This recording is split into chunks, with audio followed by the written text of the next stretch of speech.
వద్దు, ఇట్లనే ఉందాం, ఇంతే కదా. చచ్చిపోయేటప్పుడు భగవద్గీతని అక్కడ వేస్తారు. భవిష్యత్ తరాలు ఏమనుకుంటాయి? చచ్చిపోయినప్పుడు మాత్రమే వేసే పాట అనుకుంటాయి. ఎందుకంటే మన విదేశీ చదువులు కదా, గట్లనే ఏడుస్తుంది. మరి మనం ఇలాగే ఉంటే భవిష్యత్ తరాలకి భగవద్గీత అంటే కేవలం ఒక పుస్తకం లాగానే కనిపిస్తుంది. ఇప్పుడు కొన్ని చీడ పురుగులకి అది ఎందుకు పనికిరానట్టు కనిపిస్తుంది కదా, ఇలాగే కనిపిస్తుంది, ఇలాగే ఉంటది. భవిష్యత్ తరాలకి భగవద్గీత అందదు.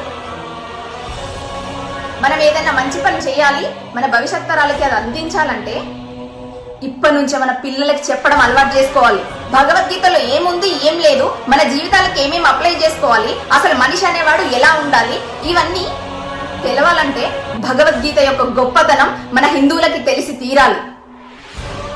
తెలిసే ప్రయత్నం మనం ఎక్కడ చేస్తున్నాం? పిల్లోని పొద్దున్న లేపి స్కూల్కి